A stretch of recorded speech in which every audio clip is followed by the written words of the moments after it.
पूंजी star news से आइए डालते हैं आज की मुख्य खबरों पर एक नजर।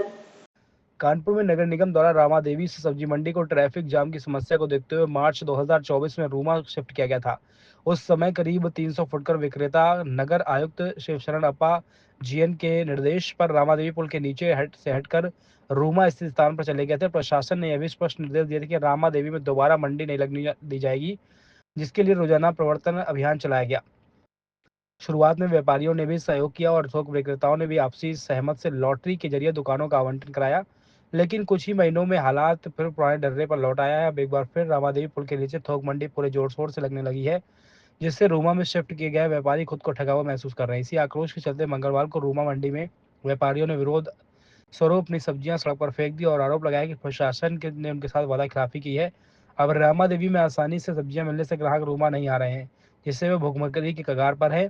भारतीय किसान यूनियन जिला अध्यक्ष रवि सिंह और मंडी उपाध्यक्ष बबलू कुशवाहा ने संयुक्त रूप से प्रशासन पर गंभीर आरोप लगाते हुए कहा कि प्रशासनिक मिलीभगत के चलते पैसे लेकर रामा देवी से हरजिंदा नगर जाने वाले पुल के नीचे दोबारा मंडी लगवाई जा रही है।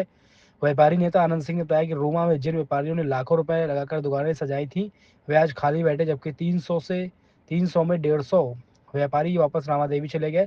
प्रशासन की निष्क्रियता और अवैध वसूली के चलते थोक मंडी दोबारा वहीं संचालित होने लगी है। यह व्यापारियों के साथ खुला धोखा है। व्यापारियों ने चेतावनी दी कि अगर जल्द समाधान नहीं निकाला गया तो वे अपने परिवार के साथ सड़कों पर उतरकर प्रदर्शन करेंगे, प्रशासन से न्याय मांगेंगे। मंडी रूमा मंडी क्या हालात चल रहे हैं? रूमा मंडी के हालात बहुत खराब है, बहुत खराब। मतलब कि रूमा मंडी में कुछ बचा नहीं है। खाली 100 दुकानदार में मुश्किल से 10 दुकानदार यहाँ पे हैं, बाकी सब जो है रामा देवी चले गए हैं। और रामा देवी जाने का कारण है कि वहाँ पे प्रशासन की मिली भगत से आओ यहाँ पे तुम थोक का काम करो, कोई तुम्हें कुछ बोलेगा नहीं, ना कोई रोकेगा। ये सब मिली भगत से चल रहा। वहाँ पे नए नए आड़ती पैदा हो गए, जिन्होंने कभी 1 किलो आलू नहीं बेचा, वो जो है आज वहाँ पे पूरा आड़त का काम कर रहे हैं। स्थिति बहुत खराब है।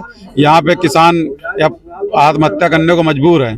प्रशासन अगर चाह रहा है किसान आत्महत्या करे, फिर उसके बाद लीपापोती करने में लग जाए तो बात अलग है। अच्छा, अगर सुनवाई नहीं होती तो क्या करें? सुनवाई नहीं होगी तो हम डीएम साहब कल ज्ञापन देंगे। डीएम साहब के बाद हम धरने बैठेंगे, नहीं सुनाई होती है फिर हम मुख्यमंत्री तक जाएंगे। और इस मंडी की समस्या एक और है कि अभी 2 साल हो गए, ना हम लोग को अलॉटमेंट लेटर मिला हुआ है, ना कोई लाइट की व्यवस्था है, ना कूड़ा घर की व्यवस्था है।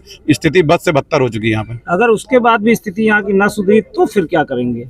आमरण अनशन, फिर हम रामा देवी वापस जाएंगे, जहाँ हम पुल नीचे लगा रहे हैं नौबस्ता रोड पे, जहाँ से मंडी यहाँ हम लाए प्रशासन की बात मान के, फिर हम मंडी वहीं लेके चले जाएंगे। और फिर प्रशासन और नगर निगम को बुरा मत लगे, हम वापस आके सारे काम करके देख चुके हैं।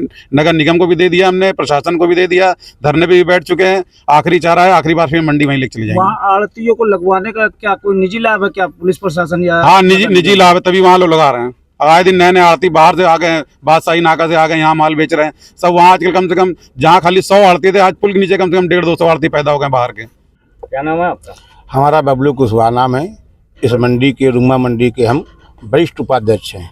हमारा कहना ये है कि हम लोग 100 आड़ती जो है रामा देवी में आड़त चला रहे थे, जो किसानों का माल आ रहा था, हम लोग बेच रहे थे। वहाँ प्रशासन, नगर निगम ने कहा यहाँ की दिक्कत होती है, तो हम लोगों को मंडी उठा कर रूमा शिफ्ट की गई। हमने प्रशासन का बात मानी, प्रशासन के कहने पर हम रूमा मंडी में शिफ्ट हो गए।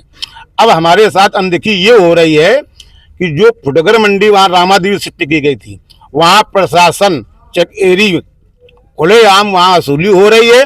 वसूली पैसा ले करके वहाँ फुटगर मंडी की जगह पे वहाँ थोक लगवा रहा है। जो फुटगर काम करने वाले थे वो थोक माल बेच रहे हैं। और यहाँ जो हम लोग पुराने आड़ती आए हैं, हम लोग बिल्कुल बेकार हो चुके हैं, बेहतर हो चुके हैं। घर परिवार चलाने में दिक्कत है, अपना परिवार चलाने में दिक्कत है। हम लोग किराए का कमरा लेकर रह रहे हैं, मजबूर हो गए हैं। हम अपने बच्चे जब किराया नहीं दे पा रहे, उठा के दुकान में ले आए। आगे क्या करेंगे? आगे क्या करेंगे? आत्महत्या के अलावा क्या रास्ता है? जब प्रशासन हमारी नहीं सुनेगा, हम लोग यहाँ जाके ना धरना बैठेंगे, हम अपनी शिकायत लेकर डीएम तक पहुंचेंगे, डीएम नहीं सुनेगा, मुख्यमंत्री तक पहुंचेंगे। हम लोग क्या कर सकते हैं? शुरू से यही सब्जी का काम कर रहे हैं, सब्जी बेच रहे हैं। हम लोगों को उठा के यहाँ भेजा गया, या आपको दुकानें दी जा रही हैं, आप लोग वहाँ लगाओ जाके ना। हम लोग साथ देखिए ना,